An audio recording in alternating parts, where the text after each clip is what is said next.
First and foremost, because we need to know. We want to know some things. What is y'all status? Married, single, situationship? Let's start there. We got to understand who married, who's first. single. Let's do that. Raise your hand if you're married. No, before we start. Married. It'll be 30 years next year. Okay. Pastor Cedric is married, 30 years. Okay. Single. That's my wife right there. Hello, beautiful wifey. Say your name and your status. Age, what do you like, all that. Do you like long walks on the beach? We just need to know. So I'm Kendrick Dow, single and healthy. Oh, he said single and healthy. Healthy. That's all we want. That's all we need to know. You next. Dominique Walltower, single and focused. Woo! Single and focused. Okay, so we have some questions for y'all. Did you want to start first? You want me to? I can guess all kind. I don't even need I'll this. kick it off. All right. Y'all gave me a thing. I don't need this thing. I need that. I don't need these questions. All right, fellas. From your point of view, what's the biggest reason trust is so rare when it comes to modern dating? Now, Pastor said, we know you've been out of it, so let's gear it over Hey, here. but I'm in touch. But you are. Trust me. I got you.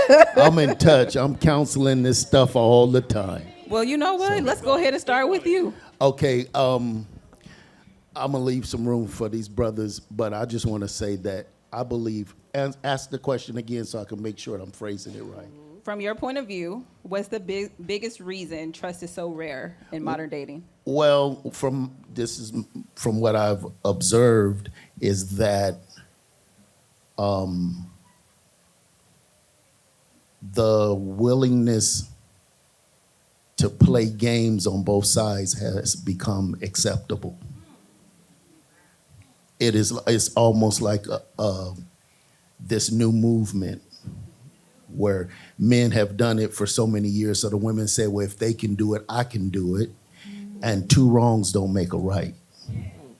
And so there's no trust because there's pretense constantly being displayed and exchanged, if you will. Mm-hmm. And where there's pretense, whether you're good at it or not, your heart tells on you. So inevitably, it doesn't work. There's no trust because trust wasn't built. You can't build trust on a lie. Okay, got the snaps for that one. Okay. All right. Okay. Okay, well, I got, oh, you go, are they gonna let them answer each one? I'll just say this real quick. I don't think that we as people spend enough time getting to know our authentic selves, and we don't really know who we are. And so we're going into dating and with 37% of ourselves. And so the rest of us is going to show up eventually. It's going to come out. And so that other percentage, there's some things in there, there's some undesirable things in there that we didn't mention on the resume. We didn't say that. And so then it comes out. And then so that's why it's hard to trust people, because people are saying, well, I didn't know that about you.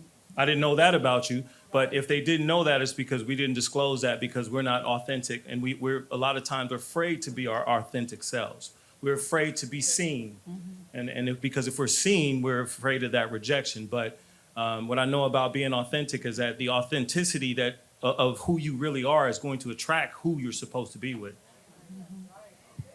All right, I like that. Okay. Yeah. Can I answer the next question? We got a question in the audience? Wait. This is crowd participation. Okay, real quick. There is a prerequisite to be trusted, and it is to be trustworthy. Okay. So, all right. In alignment with that, one of my favorite quotes is, when it comes to relationship, the first thing that most folks are looking for is vulnerability. Mm-hmm. But the last thing we're willing to give is vulnerability. Yes. Which means from this jump, we're coming at war with each other versus allowing the vulnerability of who we are to let somebody see who we genuinely are. And so that piece, going back to what Dom said about that willingness to be seen, And that's a scary place for some folks because they feel like they can get hurt. But you can't hurt me if I know my truth about who I am. So I think that's the dynamic that we all have to work to in terms of being real with ourselves about who we are. So if I come to my space, I know that if I'm not your cup of tea, that's not a reflection of me necessarily. That's a reflection that maybe you're not ready to drink what I have to offer. Snaps, I'm getting the snaps. Well, all right. All right. All right. But this brother said something that was so powerful. He said, he said, you attract who you are. And so if he said coming with a fraction of yourself is a disservice. So if you have been through several relationships and you couldn't find a trustworthy man, or all of the men were not trustworthy, and you're still dealing with that, you're going to attract another untrustworthy man. Okay. We only attract who we are. I like that. Okay. So there are so many there's a high rate of successful Black women that are single, because we're hearing that men are intimidated by a successful woman. Why is it that so many men are having issues with seeing their woman succeed in their businesses? I'm gonna go there. So Hey, come on, bro. there's a high rate. There's so many successful So women. I'm gonna go all the way to the bottom with this one. Is that so? In my journey of growth into the man that I am today, there was a version of me that responded exactly the way that this question is talking about. My insecurity would stop me from wanting to be with someone who was more successful or had more money. So that male insecurity is a thing that we deal with. It is a place we don't talk about, but it is a real place for all of us. And so when you see that, insecurity, when it's broken down to the least common denominator, it's fear. I'm afraid. I'm afraid that I will not have the ability to please you, or the ability to go places with you and dress up and hang with your friends. I don't have the amount of money that you have. So I might, after all of that and thinking about that in my head, I will just say, you know what, forget it. I don't even want to deal with that. I don't even want to deal with that, because I need somebody that I can be with who's on my same level. And so for men, we were talking about this earlier. What are we known as? Providers and protectors. But if I can't provide for you, then who am I? So then what that means is that I have to show up in a different way. I have to show up with different strengths and different abilities. And so, a lot of us men, we will look at this issue, and it is intimidating. It's very intimidating, because it's like, well, you at this office all day, you're around all these successful men. So again, we're going back to the insecurities, so it takes a secure man to deal with a woman who is successful. If you date a woman that's successful, and you know what you're signing up for, you know that she has that. But one thing that I always say is that I've dated very successful women, and my thing is that I believe that at this stage now, she can have whoever she wants to be. She can have whoever she wants. She's choosing to be here. So why am I worried about it? Why am I worried about it? I'm not worried about it because she's choosing to be here. So it is a real issue. But then on the flip side of that, sometimes some women will use that as just to put that out there and say, oh, everybody's intimidated by me because of and it's like, no, it's not always the case. It's not always the case. But it is a complicated issue. But when you start diving into the depths of men, you can understand it a little bit better, because we're very complicated on, when you get past the surface with us. Yes. Yeah. He said, we know. We know. Right? I think I totally agree with everything that Dom has said. I think another dynamic, when I thought about this question, is I love to play basketball. And one of the most challenging dynamics is when a football player comes to play basketball, and they play basketball like they play football. And the question that I have with because I have some successful women friends who engage in their relationship like their profession. In that role, and that dynamic it requires you to show up as a different dynamic of who you are, because you don't need to steer the carriage like you normally do. And so being able to shift and understand what that space looks like which may for some just be about communication. Talk to me in a way that it can be received, right? It's not what you say, but how you say it, right? So to that degree, I think that's also a part of that dynamic as well. And let me just see if I could sum it up real quick. If the Psalm, or not Psalm, Proverbs 31 woman, she was in business for herself. If you read, you will see that she was an entrepreneur. She was very successful. The Bible says that her husband was famous because of her. They knew her husband based on her achievement. And so it is appropriate, I think, that women follow their dreams, that they have ambitions, that they achieve, that they go for, become entrepreneurs and bosses. But when you leave that arena and you come home to me, leave that boss out there. Because when you come here, I need a wife. I need a feminine wife. I need a woman, not a boss. And so we have to remember how to take those hats off when we come into certain arenas. So my wife walked through the door, she's my wife. Even in the ministry, that people say, she should be doing this and that as a first lady. No, all I need her to be is my wife. That's enough. And she is doing her job. Yeah. Okay. All right. Is y'all liking what they saying? Yeah. All right, we learning some things. Oh, I got something. Yeah. Go ahead. I got so many questions. I have to definitely I can do this all day. Agree. Ooh. We got a hand up? 2 hands. Hold on. We just did fitness. We making it quick. 'Cause this is. Y'all got me sweating. Okay. I'd like to add what Pastor Cedric said. Before he said, I was thinking about Proverbs 31, and the question was about men and not so much about the women. So Proverbs 31 starts with who can find. So it's an identity thing with men. And I think the Bible is teaching men, be the man that can obtain this kind of woman. And so on Mother's Day, they always preach Proverbs 31, but really that scripture is to men. We should start preaching that on Father's Day, training men to obtain that kind of a woman. Talk to us.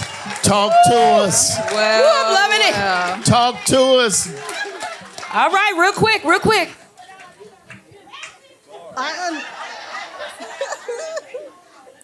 So I understand that we are a group of women, but what I want to know is, where are the conversations for the men? Everything that is in social media and that has always been in media always speaks to women. Ever since we were little girls, and all the little girls before us are telling us how to be better women so that we can catch a man. But I don't see anything, even when I go back into history, that has been teaching men to be better men so that the little girls want to catch them one day when they become women. So where are the conversations for the men, and what exactly is being said? I'm sorry, brothers, but they speaking it. They speaking it. I'm sorry. Any answer for that one? That was a good one. So I think there's a few different dynamics. To your point, I think the conversations don't happen enough and whatnot. But as far as somebody that actually has those conversations, making time, I think it is about the things that you value in terms of how you navigate the world. How do we bring that to the forefront? And thinking about the places and the dynamics, like if single parenthood is such a thing, and thinking about family dynamics, all of that comes together in terms of like, it starts at home. So how we as a community coming together to be like, we need to be trying to have this conversation and navigate how we build our boys up to be better men and things of that nature. But the relationships can feel so fractured across so many different planes that exist. So that's a challenging space, but we do have, barbershops that are doing therapy and holding accountability and health and wellness. How do we get more men into those spaces? That's a challenge that I'm actually looking at myself. But there are places in books and things out there that are having the conversations. But we have to look for them. You find what you're looking for. And I think that's a dynamic that we all not looking for that dynamic. My daughter, I have to have those conversations with her to know what type of man she should be looking for. Are we having those type of conversations to recognize that when somebody isn't showing up, or you look at how their actions don't align with what they're saying, that's a message. And you should govern yourself accordingly, because you ain't got no control over them, but you got control over you. So how do you maneuver through that? Because the other side of it is men will raise the bar based on what they have to deal with. And if I ain't got to, some men, if they ain't got to put in a certain type of way or show up a certain way, they gonna ride that wave. Okay. So let me just stop right there. And I think we need to keep in mind that we are dealing with generations of a certain behavior, of a certain mindset, of a certain heart posture, of a certain, yes, it's traditionally acceptable to be a balled up man who will keep all his secrets, never go to the doctor, work his job, retire and die. That was a model just a few generations ago, and men have watched that model, seen that model, picked it up, and carried on with it. We do have some hope because there are some men like these two men who are willing to insert themselves, to change the narrative. But what we really need, because I believe in why God made a woman, we need y'all to keep believing that there are some good men out there. Don't, yeah, you can clap for that. Don't believe it. I know what you're seeing, but don't believe it. There are some good men out there, and we still exist. Responsible men. So if y'all keep believing, keep praying for us, it's gonna be a turnaround. What qualities are y'all looking for in women? When you're looking and women are trying to figure out, well, what do they want? What do you want? What do you want us to, what are you looking for? What qualities? I'm gonna say this last thing on that, on this part. Sure. These conversations are being had, but our conversations aren't like yours, so it's not out in public. It's not, ours are gonna be quiet. It's gonna be in a place where nobody can see it, because that's not it's not an acceptable thing for us yet to just be out there and expressing our emotions. So when we go into that space, we tiptoe into that, and we don't want everybody to know. So I teach classes for domestic violence and anger management, stress management for men. So I work a lot with the Marine Corps. I work a lot with the military. So these are men that are having these conversations. It is happening. It's just not being broadcast out there. Sister said the podcast, when you see the podcast, you see these are men having these conversations. Some of them podcasts be going left, but I digress. There's a lot of them that go the right way too. And so we are becoming more and more comfortable with having this conversation. It's happening. It's happening with the newer generation, millennials, Gen Z, Gen now. They're very astute. They're very emotionally astute. They know what's happening. They know about therapy. They know about counseling. They know about being a better person. They're not just walking around with the concept of misogyny and patriarchy like it was back in the day. So it is happening, but it's just, again, you're probably not privy to it. And I would ask you, ask the men around you, the ones that you know, hey, is there a place that you can go where you can speak to other men? You know, and it's probably the barbershop. It's probably at church in the men's group, or there are places. When we decide to look for them, though, and I'll say this and shut up, but we as men are creators. We are builders. So if there's a space that we need that's not there yet, we haven't built it. It's because we haven't built it. And so what I'm seeing is that it is being built. It is being built on a slow level. But I'll leave it at that. So you can answer that one. Can you repeat the question? Yes. What qualities? I know a lot of time my girlfriends are like, I don't know what they're looking for. What do I need to do? How I need to be? Like, what is it that they're looking for? So what qualities are you looking for to find that right woman? So first off, it's going to depend on the man, right?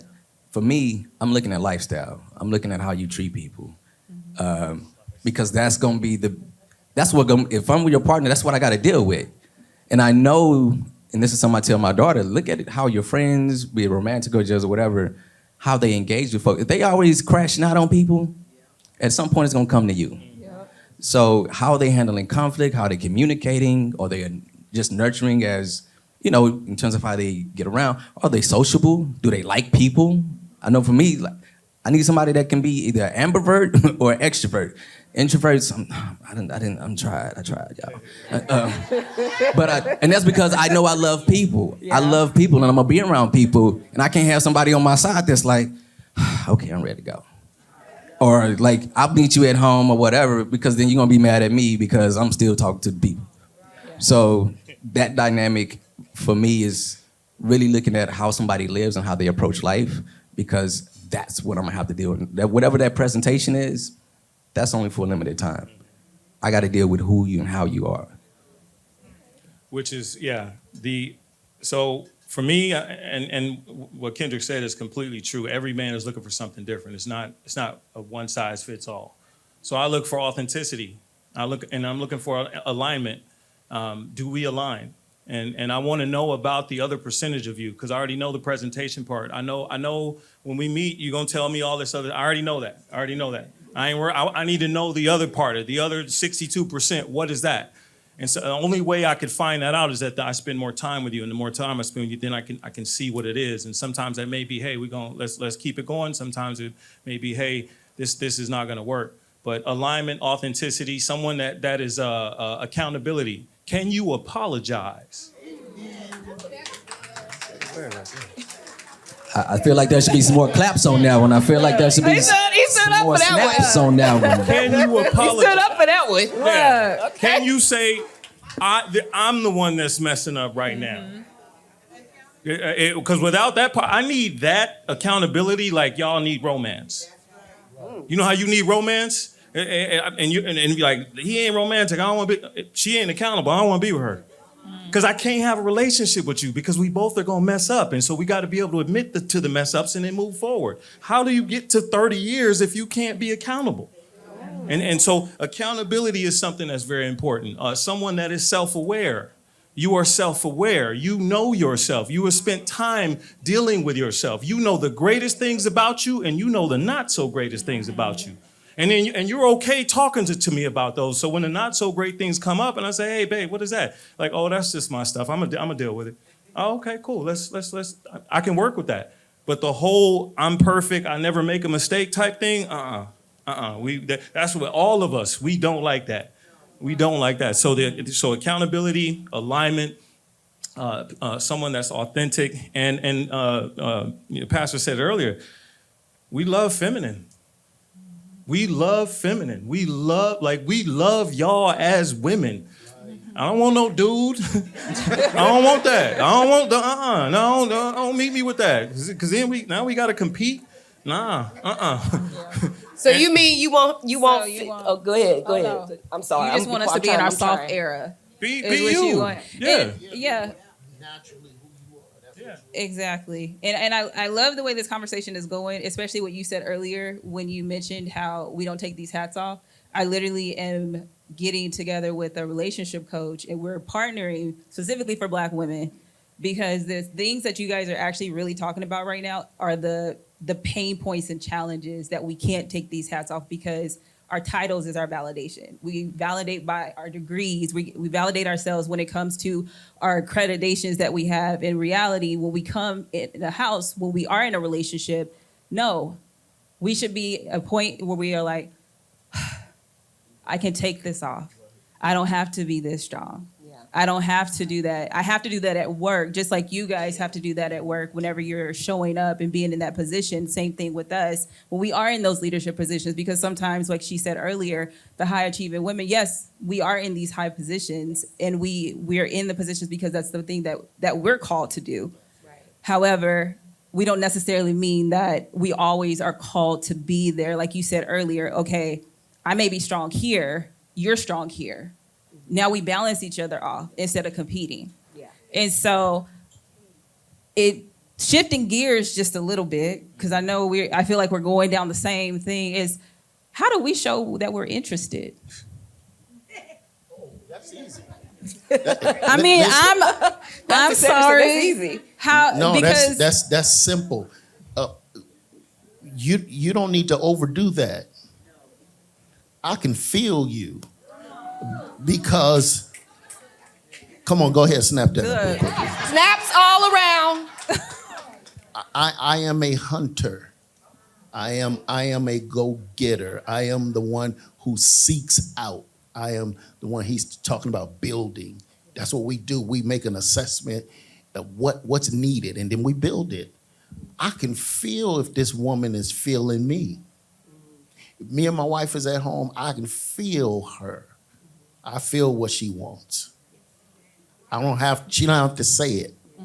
Because that built-in instinct, if you will, is there. You know, I could tell a woman has a whole aura about her. I can tell, okay, she's interested. Now, it's indicative upon me to make that move or not.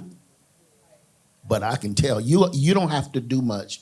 I think going back to what you were talking about earlier, I want to insert this because I was thinking about this. Women, if I may, respectfully, if I may give you a pointer. If a man is interested and he approaches you and you start to date, that is a trial period. Dating is data. That is a trial period.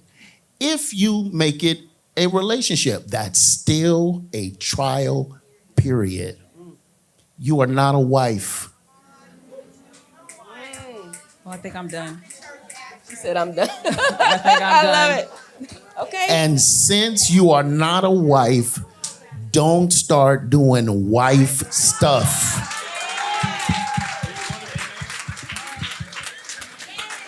Period. Because listen, we are kings. We know how to sit on a throne and reign. And if you are that willing to do wife stuff without the commitment, many of us will let you do that because we like the touch, the attention of a woman. You have to be not playing games, but in the appropriate way. You have to be scarce sometime. Make me look for you. Make me want you. Make me, when I call, don't answer my call one time. The chase. Come on. It's the chase, is what he's saying. That's what we do. So, as somebody that's very present, because my pastor brother over here has been out the game for a while. I'm focused, and I might come around, right? And so that energy, because the dynamic about that energy for some is, some of our sisters, we guard it because of the experiences that you've had, and the dynamic of protecting yourself is guarding, and I got to be able to see through this RBF. Okay. Is this person somebody that actually I can vibe with and want to get there with? And do I have the stamina to get through the walls of guarding this to see the heart of who she is, to see the dynamics of what she can bring to the table? So to that piece, when I hit you up, I get that you busy because you a boss, but can you respond before the end of the day and acknowledge that, hey, I got a little bit busy, but you know what, I actually do want to spend some time or get to talk to you. Can we, if I'm making that effort, now I get it, some dudes ain't making the effort to do what you need to do. But if I'm making that effort and kind of showing up, that reciprocation, because that's one of the things I'm looking for, is the reciprocation, that there is something in exchange versus, oh, I need him to go through such and such hoops to show that he's really interested. Because I'm going to drop off, I'm going to tell you that right now. It's paint by colors. It's paint by colors when you're trying to get our attention. You're talking about men. So we are complicated, but we are simple too when it comes to that, because we can pick up that energy really fast. We grow up paying attention to this. So a simple look, a smile, you don't have to come talk to us. And then, we come from the generation where we had to talk to you. We had to develop a conversation and say, hey, how you doing? And make you want to continue that conversation. So that's a skill. So for us, it's simply a look. If you just look at us or you smile at us or whatever that is, we will pick up that energy because our radar for y'all is always on. Right. Okay, it's always on. It's unless we're in a relationship, but it's on. We see y'all. We know y'all. We smell y'all. We like Hey. we know. All right. Yeah, y'all walk by. We like, damn. Oh. What was that? All right. We like, oh, this ain't nothing. Chanel. Okay, yeah. Dior. Whatever it is. Well, thank y'all. Our time is up. Our time. I know. Everybody like, oh, we want more. This was amazing. This was absolutely amazing. Because I know our time is up. Before we leave, because how many of you all in here, I know we're grown, but how many of you all in here had your father in your life? How many of you all didn't? Did not have your father in your life. Can you speak to these women who never had their dad? A piece of advice when it comes to dating. Heal. Please heal. Yes. And he is not your father. You are not. You don't replace. He's not your father. And when you do that healing, it is a phenomenal thing for you. It's a phenomenal thing for any one of us, because when we heal ourselves, that's an honor and a privilege to heal you. That's a privilege. It's an honor that you get. And so when you do that, and we can see the brokenness. Like, just like Pastor said, the radar we have, the radar sees a lot, and we can see, oh, there's brokenness. If I'm into exploitation, I can exploit this. This is the easy scenario right here. She got low self-esteem. This is easy. I could do whatever I want. I don't have to show up here because she's not going to do anything. But when you heal yourself, you will not allow anybody to come into your space. And especially, and the reason I say to heal is because he's not your father. Don't look for your father. You have to heal that space so you can actually look for a mate and not a father. Thank you. And I'll just add to that. I think there's also a dynamic around, I think I mentioned it before, just in terms of seeing how people treat people and like really leaning into that to judge how they're going to show up. Because they might be on surface amazing, but how are they actually navigating relationships? I think we limit love to romantic relationships. But if you don't have other just healthy relationships around you, like, I think that's something to be mindful of in terms of the person that you're choosing, because who do they lean on when they need to get some guidance? And do they have good, strong examples around them? So I think that's another dynamic of the type of person and thinking about who this person is going to be in your life. And I know we didn't get to this question about the passwords, because they was like, should we sharing passwords and stuff like that? But the real dynamic around that for me is, if I'm looking for somebody to take care of me in my life, and that means if something happens to me, you can step in, the password is the last thing I'm really thinking about. Can I trust you to show up for me? And thinking about the examples of, has this person shown up for me, and has that worked out? Do they show up for others? What they do is going to be what they give to you eventually. So I think all of that, when you think about the person that you're looking for, how are they showing up in the world? Because that's going to tell you how they're going to show up for you. I would just say, in conclusion, that ladies who did not have a father in their life, healing, you have to heal. He hit it on the nose. That is it. That is in a nutshell. But also, while you're healing, remember, because I know, ladies, sometimes you require, in some cases, an apology. You may not get it. You have to settle with the fact, I may not get that apology, but I have resolved within myself to move on. This morning, I preached a message, and within the message, we were talking about, I'm here. I may have gotten here by some crazy scenario, but guess what? You here now, and you have worth. You are valuable. God didn't make a mistake. Somebody else might have, but God didn't. And he is the only one that gives life. So if he's the only one that gives life, then he meant for you to be here. And so when you're healing, you may not get answers for everything. You may not get an apology. You may not get an explanation.